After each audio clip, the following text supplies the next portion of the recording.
Баршаңызға ассалам алейкум, каналыма қош келдіңіздер. Бүгін сіздермен бірге қысқа қияр қосылған қыстық салат дайындайтын боламыз. Өте тойымды, нанмен де жеуге болатын ерекше дәмді салат. Міндетті түрде видеоны соңына дейін қарап, каналыма тіркеліп, жанындағы қоңырауша белгісін басуды ұмытпаңыздар. Ең бірінші бізге керек көкөністер ол қызанақ, қияр, болгар бұрышы, барлығын алдын ала жуып тазалап алдым. Тура солай дайындап алсаңыздар болады. Осындай қара бұрыш қатты, тұз керек болады бізге, және де ащы бұрыш, сарымсақ, 1,5 сарымсақ, және де осындай міне укроп, яғни аскөк қажет болады. Сонымен қатар күнбағыс майы, 9% уксус керек, және де қант қажет болады. Ең бірінші біз қызанақтарымызды осылай бөліктерге бөліп аламыз, себебі біз ет тартқыштан өткіземіз. Сол кезде бізге ыңғайлы болу үшін осылай төбесіндегі керек емес жерін алып тастап, осылай міне долька, яғни осылай үлкен қылдырып кесіп аламыз. Міне біздің қызанақтарымыз дайын болды. Келесі кезекте ащы бұрышты тазалайсыздар, қолмен ұстамай, қолдарыңызға перчатка киіп істесеңіздер, сол кезде қолдарыңыз ашымайды. Енді біз қызанақ пен ащы бұрышымызды ет тартқыштың көмегімен осылай жақсылап тұрып тартып аламыз. Барлығын осылай ұсақ-ұсақ етіп тартып аласыздар. Ет тартқыш болмаған жағдайда блендермен де езіп алсаңыздар болады. Келесі кезекте бізде болгар бұрышын тазалап алып, осылай жұқа етіп, соломка деп айтады, осылай соломка ретінде турап аласыздар. Жасыл және де қызыл осындай болгар бұрышын қолдансаңыздар болады. Келесі кезекте бізге қиярды осылай дөңгелек етіп, жұқа етіп турайсыздар. Қатты жұқа да емес, қалың да емес, осындай міне көлемде турап алсаңыздар болады. Қазір көрсетемін сіздерге, міне осындай көлемде болу керек.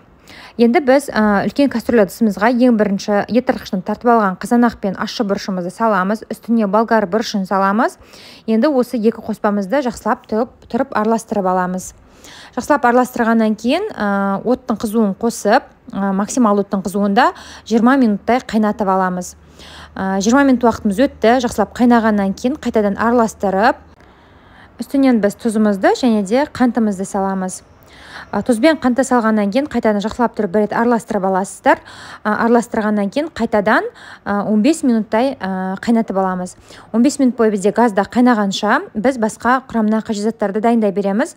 Бізге сарымсақ керек болады. Сарымсақты міне осылайынан жұқа етіп турап аласыздар. Ұсақтап керек емес, осындай міне үлкен көлемде болса бола береді.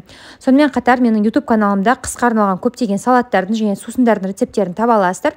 Міндетті түрде қазақ тіліндегі YouTube каналдың дамуына өз үлестеріңізді қосып, менің каналыма тіркелуді ұмытпаңыздар. Төмендегі подписаться деген батырманы басасыздар.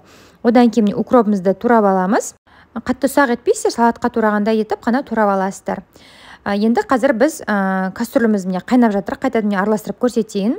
Одан кейін үстіне біз қазір қиярымызды саламыз.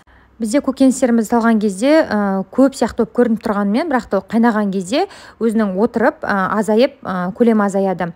Сондықтан да уайымдамай осылай араластыра бересіздер. Жақсылап тұрып барлығын араластырып аламыз. Одан кейін бұрыш саламыз. Одан кейін барып үстіне күнбағыс майын құямыз. Енді жақсылап тұрып араластырып аламыз.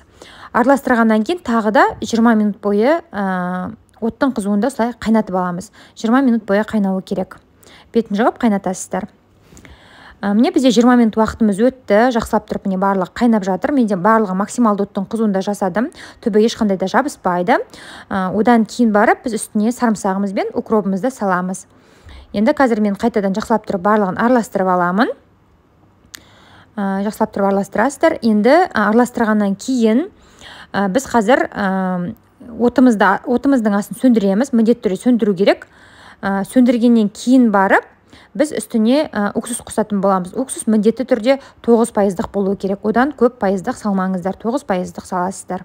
Қайтадан араластырып аласыздар. Араластырған кезде біз оттың қызуын сөндіріп қойған болуымыз керек. Енді қазір банкаға барлығын салатын боламыз. Банкалардың барлығын алдын ала стерилизация жасап алдым. Ең жақсы аптекада, яғни дәріханада сатылатын спиртпен сүртіп алсаңыздар болады. Крышкасы екеуінде банкамен. Немесе мен төмендегі описание бөліміне банканы қалай стерилизация жасау керектігін видеоға ссылка қалдырып кетемін. Сол жерден көрсеңіздер болады. Салаттарды банкаға салғаннан кейін бірден қақпағын жауып қоясыздар, бұрамайсыздар, тек қана жауып қоясыздар. Тура осылай барлығын банканы толтырып шығамыз. Толтырып болғаннан кейін біз арнайы жабатын құралмен банкамызды қатайтып тұрып жауамыз. Бізде банкамыз ыстық, сондықтан абайлап ұстаңыздар. Міне салаттардың барлығын осылайынан жауып шығасыздар. Қыздар, міндетті түрде осы қысқы салатты жасап көруге кеңес беремін. Құрамындағы заттардың барлығы қазір сезон кезінде арзан кезде банканы жауып алсаңыздар, қыста рахаттанып тұрып жейтін боласыздар. Тіпті ыстық кезінде де өте дәмді нанмен жағып жеуге болады. Осы құрамнан менде барлығы 7 литрдай салат шықты. Енді банкаларымыздың барлығын осы төмен қарай төңкеріп, бетін одеялмен жауып қоямыз. Бір күн бойы осылай тұрады. Содан кейін біздің салатымыз дайын болды. Егер сіздерге видео ұнаған болса, міндетті түрде каналыма тіркеліп, жанындағы қоңырауша белгісін басуды ұмытпаңыздар.